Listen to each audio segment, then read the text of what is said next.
Esse daqui é um vídeo diferente, porque eu vou fazer um react de alguém fazendo um react do meu vídeo no canal principal. E o nome desse vídeo é Como Yu-Gi-Oh! Foi Injustiçado na TV Brasileira, documentário. E é o seguinte, esse react aqui tá sendo feito pelo meu mano Cortes do Capitão. Eu não conhecia ele, tá ligado? Eu vou até dar uma pesquisadinha se ele tem algum canal principal, mas eu tô deixando o like na confiança, porque eu não sei se ele vai falar bem do meu vídeo.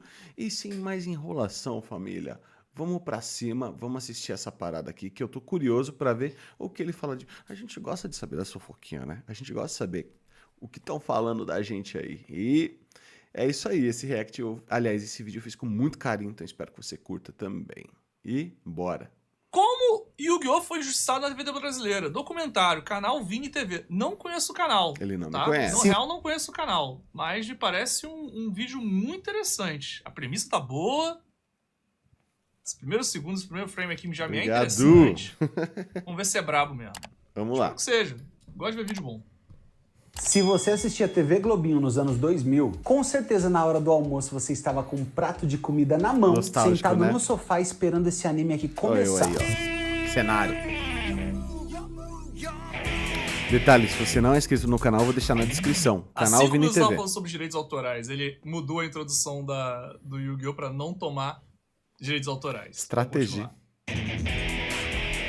É isso aí, tô falando do absurdo Yu-Gi-Oh! Um anime que não só marcou uma geração, como também trouxe uma das maiores febres dos anos 2000, o seu joguinho de cartas. Vai dizer que você nunca teve uma dessas cartinhas aí, mas vendo esse sucesso todo, é difícil de acreditar que ele sofreu um cancelamento tão forte que até parou de ser exibido, pelo menos por um tempo. Tudo porque ele foi acusado de ser o jogo do capiroto. Isso daí botou pânico no Brasil inteiro naquela época. Dá pra acreditar? E é sobre isso que a gente vai... Cara, isso aí é um surto, né? Claro, né?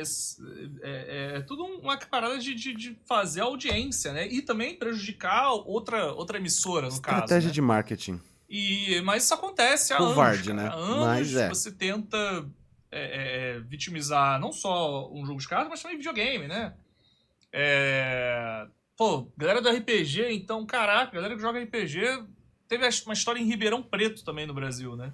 Essa história é Então, bem enfim, pesada, aliás. É complicado. Bem pesada. É complicado. Vamos continuar assistindo. Vai falar agora. Afinal, esse vídeo é uma análise detalhada da importância que esse anime teve no Brasil e também do porquê ele foi tão atacado. Então agora eu te convido para uma viagem no tempo para entender como Yu-Gi-Oh! Marcou toda uma geração. Mas para entendermos tudo isso, primeiro temos que entender como tudo começou. O ano era 1996, quando o autor Kazuki Takahashi lançou o primeiro capítulo de Yu-Gi-Oh! Publicado na Shonen Jump. A real é que o cara trabalhava como mangaka desde os anos 80, mas foi só nesse ano que ele conseguiu criar sua obra-prima. Eu tô falando de um anime sombrio e obscuro, que mistura vários elementos únicos, como a cultura egípcia, não tem nada a ver com o dragões, segundo. zumbis, seres demoníacos, anjos e muito mais. E do jeito mais louco possível. Porém, Ao pensar, Yu-Gi-Oh! Realmente desde o começo é uma salada de frutas real, né? É, total. lá no começo, Yu-Gi-Oh! Não era bem Yu-Gi-Oh! Relaxa que eu vou explicar. Mas pra gente analisar isso, primeiro a gente tem que saber o significado do nome Yu-Gi-Oh! Que é simplesmente rei dos jogos. E é graças a essa ideia central que Kazuki começou a sua história de terror em um mundo cheio de jogos, sendo alguns deles muito parecidos com o que ele mesmo curtia, que é Magic e também o RPG de mesa. Mas o lance é que não seria jogos comuns, e pra falar a verdade nem duelo de monstros, mas sim jogos das trevas. E é agora que essa parada fica bem sombria. Vai ficar mesmo. Inclusive, eu hoje tava mostrando pra minha mulher o Yu-Gi-Oh! Zero. Eu vou falar dele agora. Pra ela que existe o Yu-Gi-Oh! Zero, ela é impressionada com isso. E falei se ela queria assistir o Yu-Gi-Oh! Zero comigo. Aí ela, não sei, vamos ver. Aí vamos ver. E, inclusive, eu descobri que tem um grupo de brasileiros querendo dublar o Yu-Gi-Oh! Zero. Pô, isso seria maneiro pra caramba. Isso é legal. Espero que aconteça. O lance dos Jogos das Trevas só pode ser iniciado por alguém que utiliza alguma das relíquias do milênio. Ele vai pirar quando eu falar de Yu-Gi-Oh! Zero. Qualquer tipo de jogo, bastando só uma regra para declarar o vencedor. E para finalizar, quem perde sofre a punição das trevas, que normalmente é um castigo bem cruel. No mangá, por exemplo, o Yami-Yugi faz um valentão da escola enlouquecer e um criminoso ser queimado vivo. Mano, sério, o ritmo e o clima do mangá é muito mais pesado que o do anime. Tudo graças ao foco principal da história, que seria a diversidade de jogos. Isso é uma coisa que eu tava explicando pra ela, né? Todos os Yamis são do mal, né? Yami Bakura, Yami Merrick... Mais ou Yami menos. Yugi. E por que o Yami Yugi é diferente, né? Acho que no mangá, né? Eu vou explicar isso também. Eu não vou afirmar todas as letras, porque o mangá eu não li de fato. Mano, acho que eu peguei tudo nesse vídeo, viu? Que é mais conhecedora do que eu nesse ponto. E... Vou até pausar. Eu acho que eu peguei... Tudo que ele tá falando eu falei nesse vídeo. Tudo. Dos Yami, das Relíquias do Milênio, do Zero, da origem, de como o autor morreu. Mano, realmente esse vídeo tá muito completo. Vamos ver o que ele vai falar. Mano, eu tô curioso mesmo, de verdade. Ele entende, ele entende. O Yugizinho aí que ele converte. O Yugizinho é um cara tão legal e tão gente boa que ele converte o Yami Yugi do mal, sabe? Então, isso acaba gerando um demérito no Bakura e no Yami Merrick, né? Enfim, eles não eram tão legais assim pra poder trazer o cara do mal pro bem. Mas o Yugi é brabo, né? Senão ele não seria o protagonista. Tipo apostar quem tira a maior carta do baralho, ou até quem joga o número mais alto do dado, até quem consegue montar um quebra-cabeça, e por aí vai, o céu é o limite. Mas claro que deixando qualquer um tenso com desenrolado desafio, já que tinha uma punição bem pesada. Mas foi só no capítulo 9 do mangá que apareceu pela primeira vez os monstros de duelos, e as cartas características da série. Mas elas vieram de um jeito diferente, já que o seu nome era Magia e Magos, uma referência direta ao jogo Magic. E o lance é que esse jogo de cartas teria uma participação única na história, sendo só mais um daqueles vários jogos que o Yugi iria jogar. Afinal, pensa no trabalho que daria... Inclusive, diz as lendas que o Kazuki Takahashi entrou em contato com o Magic e falou, pô, posso botar o próprio Magic no meu mangá, fazer uma referência? Isso eu não sabia. Né? Ele ganhou um grande não. Óbvio. Então assim surge o Yu-Gi-Oh! O maior concorrente. O Yu-Gi-Oh! Existe porque o Magic disse um não uma vez na vida. Olha que bizarro. Teoricamente, né? Teoricamente. Isso, enfim, eu acho que isso é mais uma história, né? Uma história aumentada do que algo que seja concreto de fato, tá? Mas é divertido imaginar que pelo menos isso aconteceu. Para construir um jogo do zero para poder sustentar aquela história inteira. Porém, o editor da revista recebeu uma porrada de cartas e e-mail de fãs. Exato. E todas elas falavam do mesmo assunto. Aquele tal jogo de cartas que apareceu naquele capítulo. Isso fez ele pensar, isso daí é um ponto forte. E é ali, naquele momento que nasce o jogo Yu-Gi-Oh! Na verdade não. E foi só 2 anos depois, no volume 8 do seu mangá, lá pelo capítulo 60, que Kazuki Takahashi realmente começou a utilizar o duelo de monstros como jogo sem... Caraca, isso é legal, isso é legal. Quando tu vê volume 8 lá na frente, eu vou falar disso. Era o Yu-Gi-Oh, né? Vem comigo, eu vou falar isso. Inclusive o nome do jogo de cartas não é Yu-Gi-Oh dentro do anime também, né? Duelo de monstros. Duel Monsters, né? É Duel Monsters. Monstros de duelo. Parece que eu tô conversando com ele, né? Do jogo de cartas, né?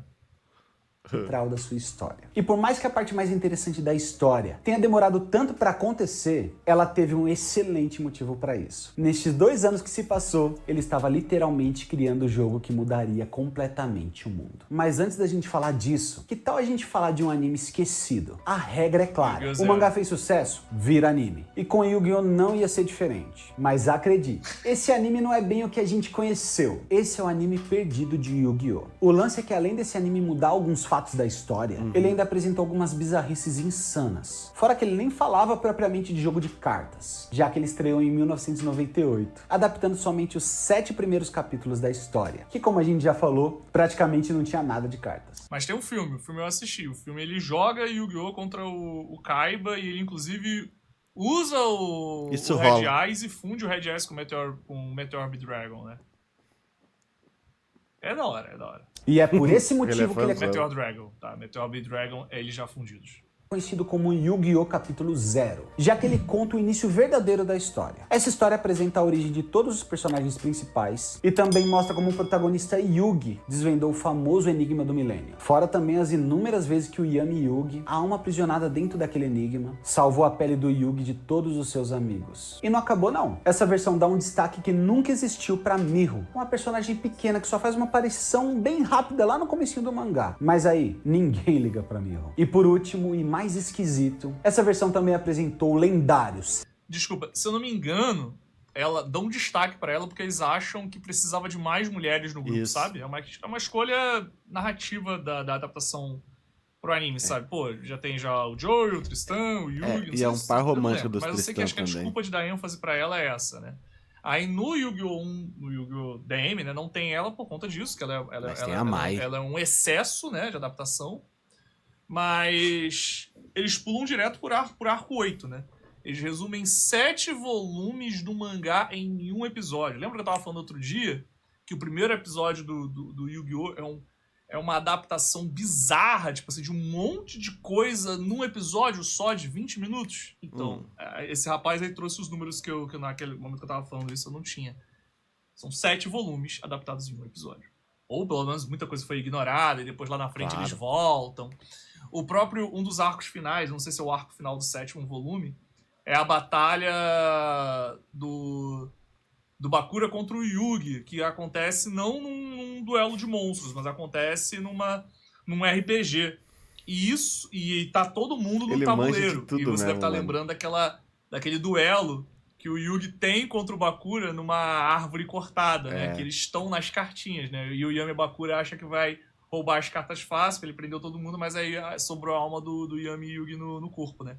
Então eles voltam nessa história que é lá atrás e jogam ela pro reino dos duelistas, tudo porque a Konami, quando encomendou esse anime, né? Fez esse anime, ela queria vender o jogo de cartas, né? Esse era o importante. Enquanto o primeiro anime, na verdade, ele é uma adaptação dentro do possível, né? Mais fiel ao conceito original do Yu-Gi-Oh! Né? Ele manja mesmo, mano, na moral. Desculpa pelo pause, mas vocês gostam. Você não tava aqui no React, tava vendo o vídeo original. Exceto Kaiba de cabelo verde. E essa aparição é tão rara que só existiu ali, ainda bem. E por mais bizarro que isso pareça, esse anime ainda tinha sim as suas qualidades, já que ele mostra algumas paradas bem importantes pra história. A pausa da pausa. É muito legal quando a gente solta uma piada e vê o cara rindo, tá ligado? É muito legal. O lendário Seto Kaiba do cabelo verde. Ele deu risada. É bem gratificante. O nascimento da amizade dos protagonistas, a verdadeira essência da personalidade do Yami Yugi e também como funciona a Relíquia do Milênio. Forma uma variedade insana de jogos. Com destaque especial para uma espécie de protótipo do duelo de monstros, que tinha um tabuleiro diferente estilo Dungeons and Dragons, e também o inimigo final conhecido como Zork. O mal encarnado que é derrotado é uma espécie de RPG de mesa bem estiloso. E eu não vou mentir para você. Por mais que tenha várias curiosidades interessantes e também acrescenta várias coisas na obra, essa versão não chega nem perto da importância que Yu-Gi-Oh! Duel Monsters teve. Só voltar um pouco, quero botar um frame dele aqui rapidinho. Como Zork. O mal encarnado. Essa aparência do Zork aqui muita gente não entende, né? Esse aqui é o Zork original mesmo, né? Aí você tem aquele Zork lá no final do anime, que ele tem uma protuberância ali em forma de dragão no meio das pernas. De dragão. Não sei se eu posso falar as palavras do que é, mas aquilo ali virou um grande meme, né? Inclusive, Takazuki Takahashi, ele falou que não sabe por que desenhou o Zork daquele jeito no final da história. É louco. Mas esse é o Zork da carta. Então, eu já vi alguns comentários, tipo assim, pô, por que o Zork da carta é nada a ver com o Zork que a gente vê no anime? Mas é porque, como eu falei, pularam e cortaram muita coisa e... Enfim, ficou esquisito, sabe? Ficou esquisito. Que é derrotado é uma espécie de RPG de mesa bem... Se você é fã de Yu-Gi-Oh! De verdade, assiste esse anime, tá ligado? Assiste, é maneiro. Eu não assisti, então não sou fã de Yu-Gi-Oh! De verdade. Só li todos os resumos possíveis sobre ele. Boa. Quero assistir. É porque, tipo assim, é velho e eu lembro que eu tinha achado só 10 episódios, eu acho. Eu não tinha achado tudo, eu acho. Eu posso estar inventando uma puta desculpa esfarrapada aqui, tá? Eu não lembro porque eu não vi tudo.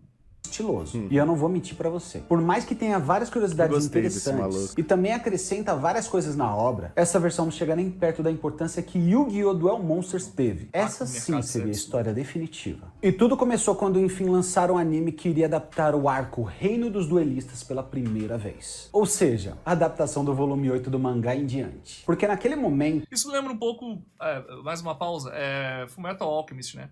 Que você tem o primeiro anime do Fullmetal Alchemist, que eu acho melhor que o Brotherhood, desculpa. Tá? Eu gosto mais do Brotherhood. Acho que as coisas deles são mais sérias, são mais densas e fazem mais sentido.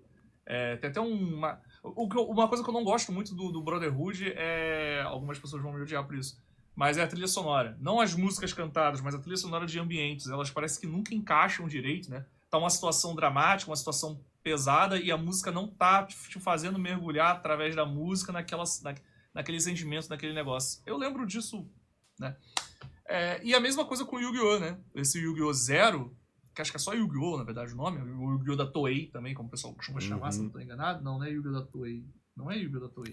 E eles chamam de capítulo 0 mesmo. Ele também, né? É a mesma coisa que o Brotherhood faz. O Brotherhood meio que ele pula um monte de coisa que aquele primeiro Fullmetal Alchemist já adaptou pra galera assistir sem necessariamente ver um monte de coisa igual. Aí depois tem algumas coisas iguais que eles voltam, né? É isso. E o Yu-Gi-Oh! Da Bandai é o card game. O primeiro card game é da Bandai. O anime em si eu não sei Isso é Bandai. Eu acho que é tudo Toei, né? Toei que faz tudo, basicamente. Né? Não sei. Eu posso estar falando uma grande idiotice. A galera... Yu-Gi-Oh! Da Bandai é o card game, o primeiro. Eu tenho umas cartinhas do Yu-Gi-Oh! Da Bandai. Estão em algum lugar. Não estão aqui nessa mesa. Enfim.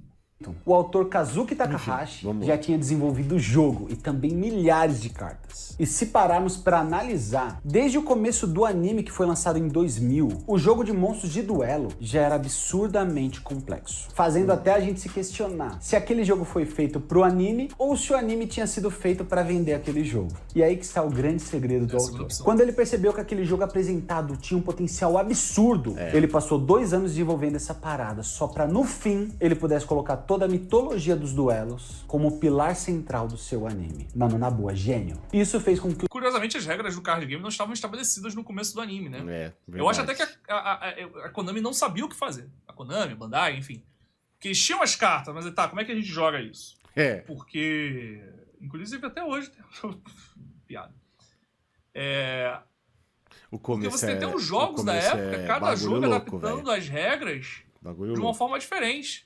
Você tem o primeiro jogo de Yu-Gi-Oh! Seguindo as regras de fato, depois de uma meia dúzia de jogos. Lá no Play 2. Eu consigo lembrar de cabeça o Forbidden Memories, que todo mundo conhece, o Capsule Monsters, que tem uma galera que conhece, o Duelist of the Roses, né? E todos esses jogos, só de falar que teve 3 jogos adaptados, que não adaptavam as regras do bagulho, já é um bagulho meio caótico. É verdade. Eu acho que eles queriam, tipo assim, ter o produto e a galera poder jogar de várias formas diferentes, tem gente entendeu? que Uma ama, coisa meio, principalmente sei o lá, Forbidden Memories. é estranho.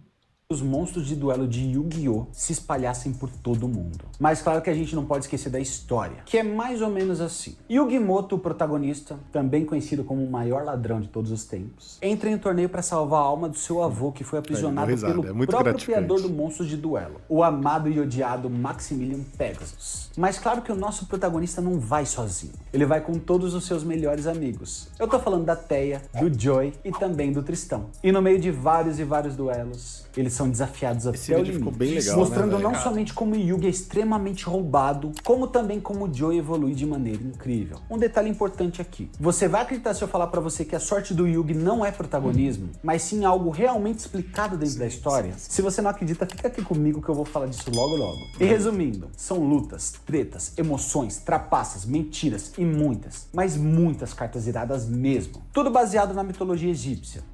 Mais ou menos isso. A verdade sim é que a mitologia egípcia é o alicerce de toda essa história. Primeiramente porque nada aconteceria nesse mundo sem ela. É isso aí, eu tô falando das relíquias do milênio, que são ao todo 7 artefatos egípcios, cada um com uma propriedade mágica. Lembrando que 3 delas são consideradas relíquias da justiça, 3 são consideradas propensas ao mal e só uma delas representa igualmente os dois lados. Então bora fazer um resumo bem rápido disso. As 3 relíquias da justiça são a chave do milênio, que pode abrir a porta da alma de uma pessoa, o colar do milênio, que permite que o seu usuário tenha visões do passado e também do futuro, e a balança do milênio, que julga tanto o pecado quanto o coração da sua vítima. Agora as 3 relíquias propensas ao mal são o olho do milênio, que dá a habilidade de ler mentes, enxergar a alma e também aprisionar as almas nas cartas, o cetro do milênio, que transforma pessoas em escravos, e também o anel do milênio, que guia o dono como uma bússola para as outras relíquias, e também possui dentro dele o fragmento da alma de Zork, o mal encarnado, que por coincidência lembra demais o Senhor dos Anéis. E por último e também mais importante, a relíquia do milênio, que possui as 2 propriedades. E o seu primeiro poder absurdamente apelão é,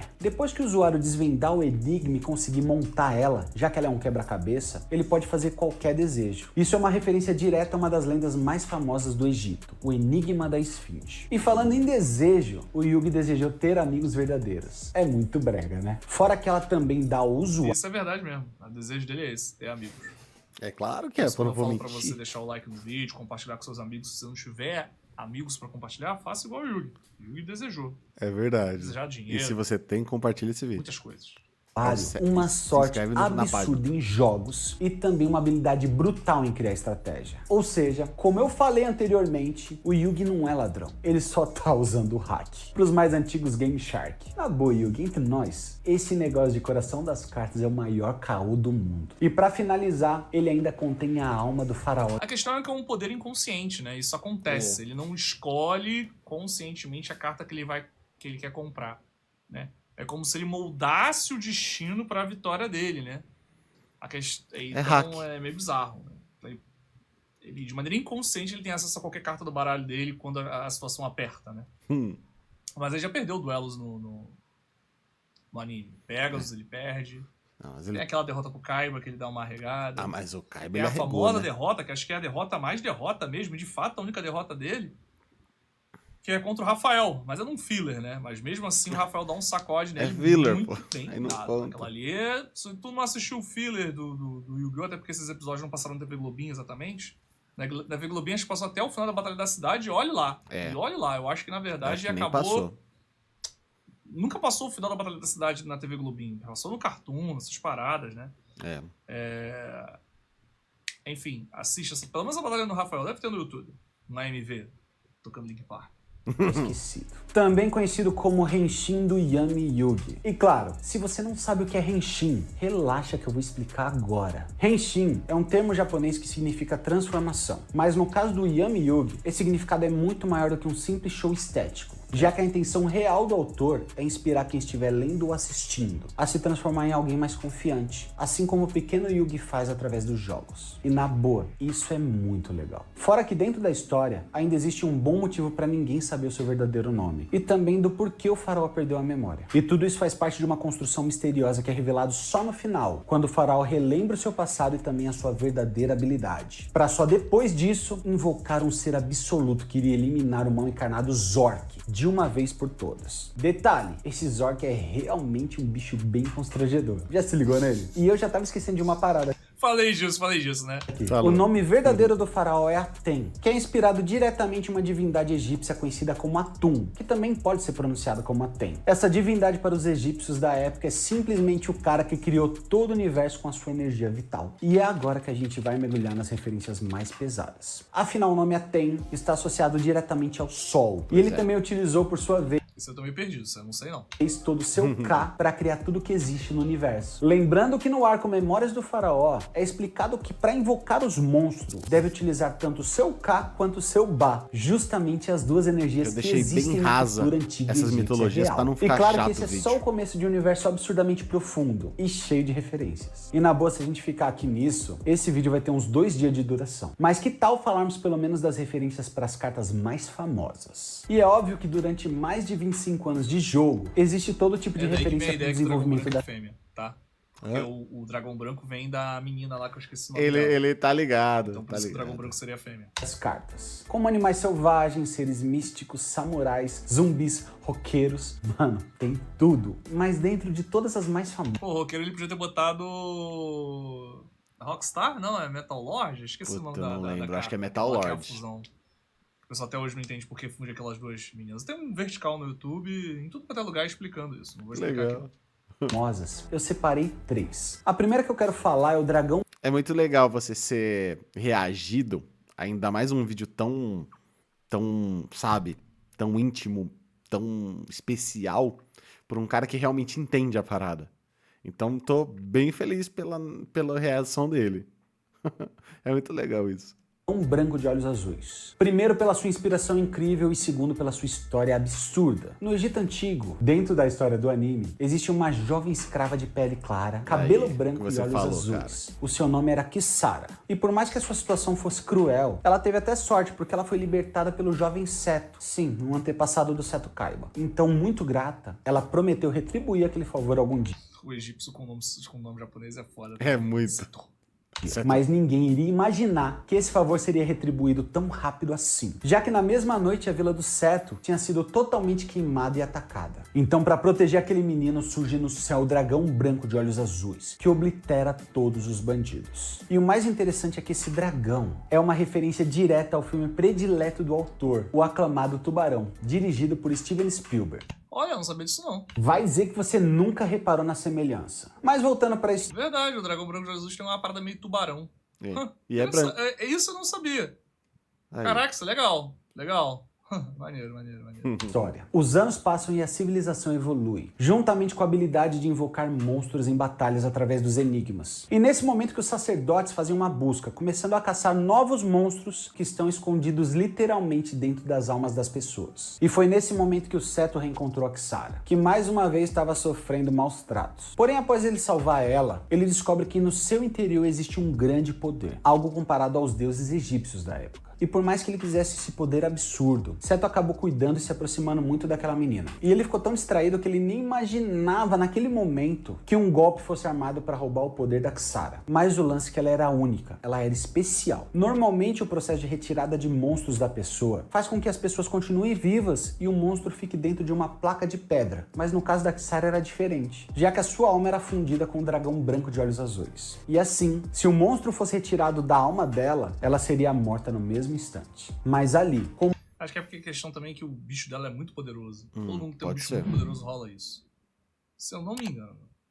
Isso eu não sei. Posso estar enganado. um último gesto de gratidão e amor, ela protege o seu salvador mais uma vez. Primeiro ao proteger o seu corpo de um ataque mortal e segundo ao impedir que o dragão branco de olhos azuis atacasse ele. E esse gesto, esse sentimento, é a explicação para o Seto Kaiba ser tão obcecado pelo dragão branco de olhos azuis. A segunda carta que eu quero falar aqui é do Exódia, o Proibido. Lembra daquele conjunto de cartas apelonas que quando são reunidas, ganham a partida na hora? Pois é, o Exódia era um faraó do Egito Antigo que possuía um imenso poder das trevas e por isso foi dividido e selado em 5 partes. E essa história é inspirada diretamente em um deus egípcio chamado Osíris, que também foi despedaçado em 5 pedaços pelo seu irmão Sete. Família top, hein? E por último, Inclusive, eles têm um trabalho maior ali na sexta peça do Exódio. Também tem um vertical em tudo quanto é rede social falando disso. Procura. Caraca, que legal. mas não menos importante, o Mago Negro. A história conta que Mahad, um sacerdote do faraó, fundiu a sua alma com seu Ka ao se sacrificar em uma batalha. E essa união deu origem a uma poderosa forma mágica chamada um Mago Negro, que se tornou o eterno servo e o mais fiel do faraó. E por mais que todas essas histórias sejam iradas, nada chega perto a uma das cartas mais valiosas de Yu-Gi-Oh! Uma Vamos carta ver. que sozinha foi vendida Vamos por ver. mais de Essa eu R$1 quero milhão. ver.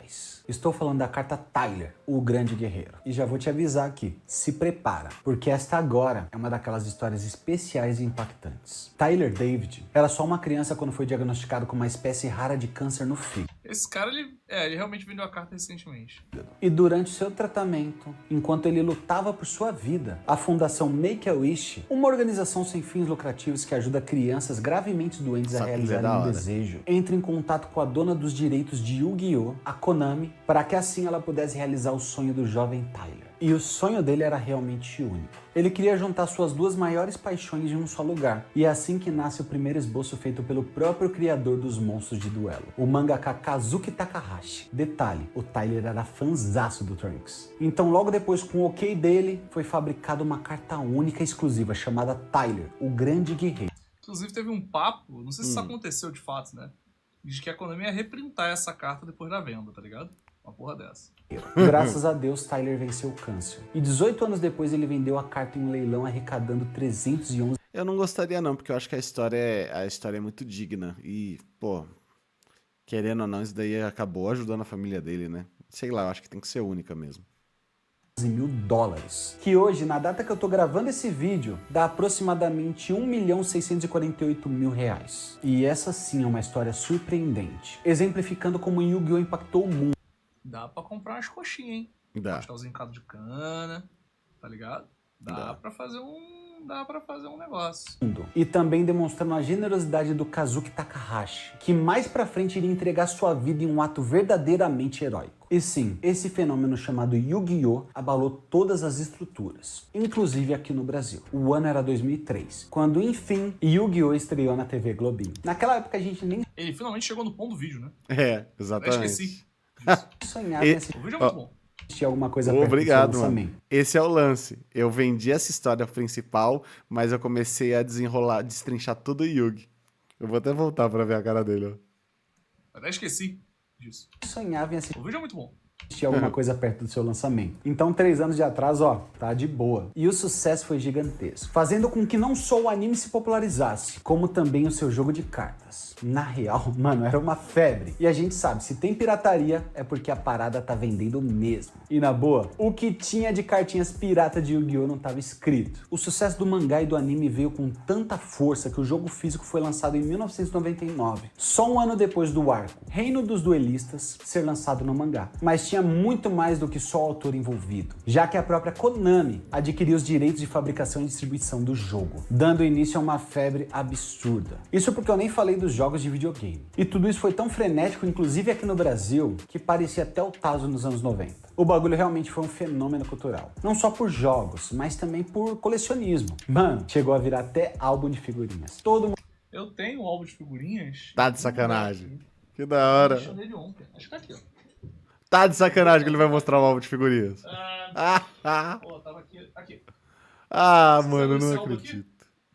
Acho que eu tenho um vídeo no canal mostrando. Tenho ele com todas as figurinhas. Puta que da hora, velho. Só que esse daí é o álbum, acho que oficial. Todas, tá tudo, O do vídeo é aqueles vagabundinhos, sabe? Que vendia na escola. Que da hora. Também tem o dos Tazos. Os Tazos tem certas... Dos Tazos... Quase não sai. Tenho certeza que eu já fiz vídeo pro YouTube dele. Da hora.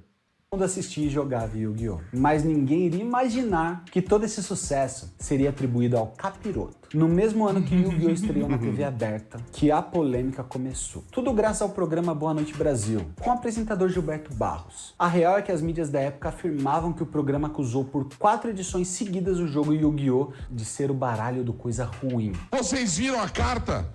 O capeta tá aqui, ó. E que também teria ligação com a máfia japonesa. Mano, olha o nível do absurdo. E ele massacrou tanto e tanto o jogo do Yu-Gi-Oh! Que muitas crianças da época foram proibidas de jogar e até de assistir o anime. Fora que até a Globo entendeu o que estava acontecendo, ela acabou suspendendo a transmissão por algum tempo, fazendo com que um simples jogo de carta fosse perseguido em todo o país. Caraca, simplesmente nunca vi por vídeo de ignorância. fogo em carta. É o Yu-Gi-Oh! Mesmo ali? É, Um simples jogo de carta fosse tá no perseguido. YouTube esse vídeo. Parece ser carta de Yu-Gi-Oh! Mesmo. Aqui, ó. Isso aqui é playmatch. Caraca, eu nunca tinha visto um vídeo de alguém realmente tacando fogo em Bizarro, em bizarro. carta do Yu-Gi-Oh! Que doideira, cara. É, bizarro. Cara, aqui na minha galera, tive um amigo que foi proibido de jogar. Não necessariamente as cartas dele foram queimadas, né? Minha mãe nem sabia dessa porra. A minha também não. Sei lá. É bizarro, cara. É bizarro. Pelo menos aqui no Rio de Janeiro acho que não chegou com força isso. Acho. Em todo o país, simplesmente por ignorância e preconceito. Mas o tiro saiu pela culatra. Assim como o marketing negativo de violência de Mortal Kombat alavancou as suas vendas, o ataque do nosso querido Leão só iria aumentar a popularidade do jogo. Então, obviamente... Então, mas aí complica. Na verdade, o Leão Lobo, talvez o Yu-Gi-Oh! Fosse Leão Lobo é outro cara, tá? Só pra deixar claro. Esse é o Gilberto Barros, o Leão. muito maior no Brasil se não fosse o Leão Lobo. Quero ver onde é que ele vai chegar em relação a isso. Não, porque isso é um mesmo. problema local, sabe? É um problema local. É uma história muito forte pra gente, mas pro Yu-Gi-Oh! Global é uma coisa meio que tipo assim, ah, tá. Caguei. Sei lá, tá ligado? É meio Concordo. irrelevante. Não é meio irrelevante, mas... Vamos ver onde é que ele vai. Por mais que algumas crianças tivessem sido proibidas de jogar a parada e outras tiveram até suas cartinhas queimadas por desinformação dos pais, o anime continua a ser exibido e muito bem assistido. E antes de falar de todas as sequências de sucesso do anime e também do ato heróico do autor, eu quero te falar uma parada bem importante. Que esse vídeo aqui tem um making off, ou seja, os bastidores de como tudo isso foi feito. Então se você tiver uma curiosidade em saber como foi a pesquisa, a gravação, a criação, todo o desenvolvimento da ideia, é só virar membro do canal, que você vai ter acesso exclusivo a todos os bastidores. E mano, na moral, é só 5 conto. Mas vamos voltar pra história. E o sucesso continuou e rolou até... Será que ele deixaria eu fazer react do making off? Eu faria, eu gostaria. E eu pagaria, tá? Pra fazer, mas não sei se eu posso, sabe? sequências, como o próprio Porque eu tô pegando um conteúdo privado e jogando Entendi. pro público. Yu-Gi-Oh! GX, que também invadiu as nossas manhãs na TV Globinho. A verdade absoluta é que ali tinha nascido uma das maiores franquias de todos os tempos. E o Leão não conseguia fazer nada com isso, além de surfar naquele hype, né? E não foi só animes, como também jogos de carta. Tudo sempre buscando promover o jogo. Se liga só na porrada de sequência. A primeira foi Yu-Gi-Oh! GX em 2004. Depois Yu-Gi-Oh! 5DS em 2009. Também teve Yu-Gi-Oh! Zexal em 2014. E Yu-Gi-Oh! Arquivi também em 2014. E Yu-Gi-Oh! V-Rains em 2016 e por último Yu-Gi-Oh! Sevens em 2020. E junto com tudo isso uma quantidade absurda de jogos foram lançados, tanto para videogame quanto para celular e até para PC. Mas claro que nada disso é tão glamouroso quanto os jogos físicos. Afinal, pensando na interação dos jogos que o autor Takahashi criou em Yu-Gi-Oh! Tudo por ser fascinado por Magic e também por RPG de mesa. Como a gente já falou, em seu pensamento, na sua vontade, nada poderia substituir um jogo presencial. Então por que não promover um torneio de verdade em nível mundial? E se é isso que vocês querem, é isso que a gente vai ter. Em Yu-Gi-Oh! Existem vários torneios espalhados por todo o mundo. E dentre deles, os mais famosos são Yu-Gi-Oh! World Champion e Yu-Gi-Oh! Champion Series, ambos de nível mundial. Mas tem vários outros, como Pegasus League, com regras próprias e variadas a cada torneio, Snake Peak, torneio de decks montados com coleções mais recentes, Dragon Duel, com crianças de até 12 anos. Ele, na verdade, deu uma confundida aqui. Ele falou de categorias de eventos que acontecem dentro do evento principal, né? Porque esses eventos reúnem, né? Tô até procurando as palavras melhores para explicar, mas o ICS que ele citou ali, por exemplo, o World Championship não é um evento que qualquer um consegue ir, sabe? Só quem estiver lá e tal. E mesmo assim, acho que tem algumas limitações. Se não me engano, o que teve agora em Paris era limitado os ingressos para você como público, sabe? Mas, enfim. Quando você vai num evento desse, a ICS tem vários eventos paralelos, entendeu? Ele tá citando eventos paralelos aqui, tá? Não é que tem evento só disso, sabe? Entendi. Claro, numa loja de card games. Mas eu tô focando em torneio, né? Ali eu tô focando em torneio. Onde é que você mora, vai ter, né?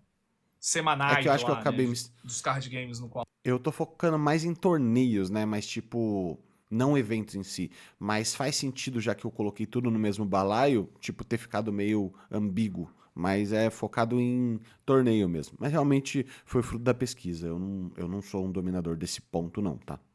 Qual ela tem maior vínculo ali e consegue reunir a galera, né? Anos e muitos outros. E esse sucesso fez com que o Yu-Gi-Oh! Quebrasse 2 recordes mundiais no Guinness Book. O primeiro foi ao colocar 7.443 participantes em um torneio de jogos de cartas colecionáveis. E o segundo foi pelo maior torneio de jogos de cartas colecionáveis em geral. E todo esse sucesso transformou Yu-Gi-Oh! Em uma das franquias mais... Isso daí tá no Guinness, tá? Isso daí eu não saiu da minha cabeça, não. O sucesso transformou Yu-Gi-Oh! Em uma das franquias mais lucrativas da Konami. E por mais que essa franquia tenha se tornado um império avaliado em 17 bilhões de dólares no ano de 2022, seus campeonatos não oferecem... ninguém vai comprar o Yu-Gi-Oh! Não. Não sei se vale 17 bilhões de dólares, né? Star Wars foi comprado por 4 bilhões, né? Nossa, diferença, hein? Oferecem prêmio em dinheiro. E talvez isso daí seja a culpa do próprio autor. É nítido que o mangaka Kazuki Takahashi era realmente especial, tanto pela sua criatividade absurda quanto pelas suas atitudes, já que ele realmente acreditava... Ele me passa uma vibe que ele ficou anos vivendo anos não, ficou a vida toda vivendo os royalties do Yu-Gi-Oh!, tá ligado? Quando ele chegou pra ele e falou, irmão, vamos fazer um contrato aqui, vou te dar uma porcentagem, vou te dar um salário bizarro, e tu só deixa na nossa mão. E vai viver tua vida, tá ligado? Eu acho isso também. Porque, tipo assim, eu não sei qual é o nível da popularidade de pesca subaquática no Japão. Que foi o bagulho que ele morreu, né, fazendo. Mas me parece um bagulho muito aleatório. Tá ligado? Muito aleatório. Muito aleatório. Muito aleatório. Muito. Vamos ver o que ele vai falar quando eu falar da polêmica. Eu tenho maior vontade de pular de paraquedas. Mas eu já sei que é um puta bagulho aleatório, tá ligado? Eu não tenho vontade, não. Sou e macagão. A história é que uma pessoa se perdeu e ele se afogou salvando essa pessoa. E ele salvou a pessoa. Isso acontece muito, tá? Porque quem vai salvar a pessoa que tá se afogando, ela tem que nadar o dobro com uma pessoa maior. E muitas vezes essa pessoa que você tá salvando tá tentando te afogar. Mas não porque ela é mal, não porque ela é ruim. É porque ela não sabe ser salva. E o desespero bate, sabe?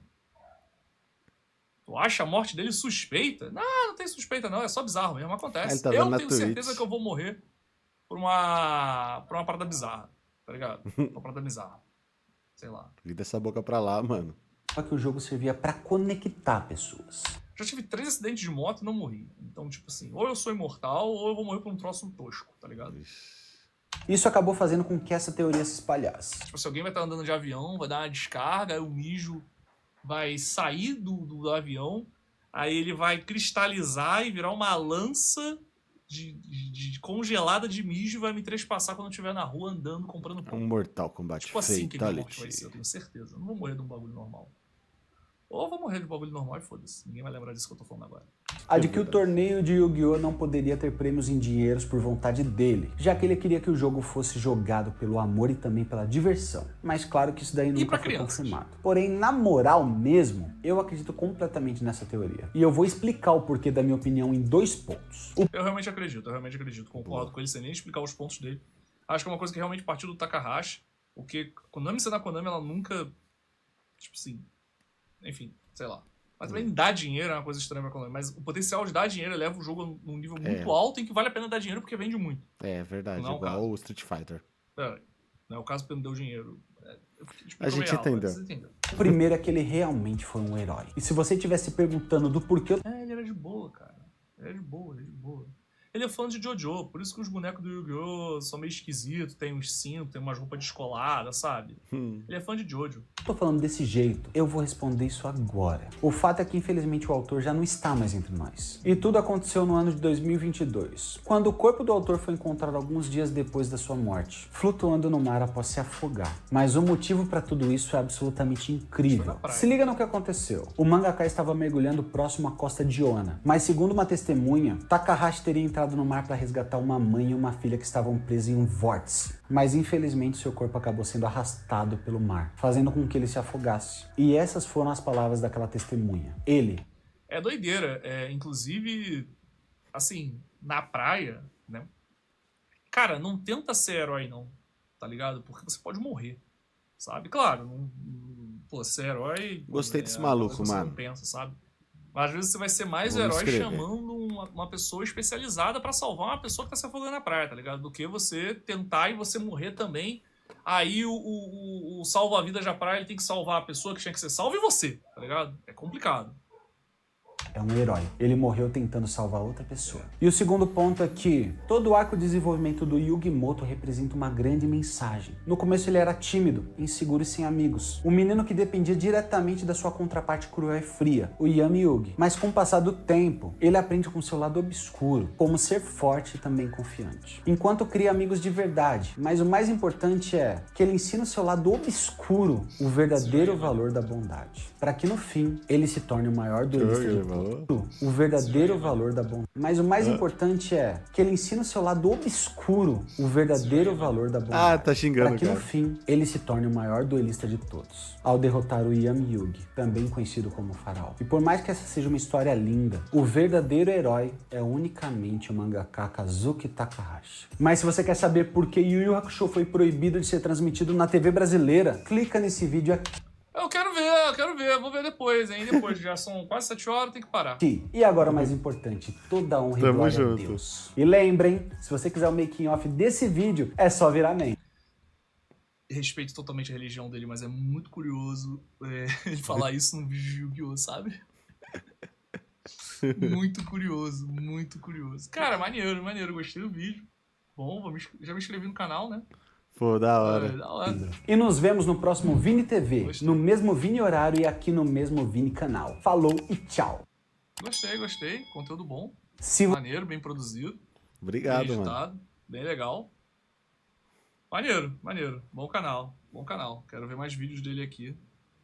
Principalmente do Yu Yu Hakusho. Acho da hora. E outras coisas de Yu-Gi-Oh! Talvez, quem sabe. Não tem Se ele abordar outro. Yu-Gi-Oh! De novo, né? Acho que não tem. O que tem de vídeo aqui? Deixa eu dar uma olhada. Boa. Tem piada. Ah, tem um making off, ó. Making off, só para membros. Tem o que a gente assistiu. Coisa legal. Me amarra em Hakusho, cara. Da hora. Família, esse foi um react completamente diferente. Reagindo a um cara reagindo a um vídeo do meu canal principal. Então, se você não é inscrito no meu canal principal, O link tá na descrição. E, mano, sem mais delongas, vamos pra cima. Bora. Falou, família. Tchau, tchau.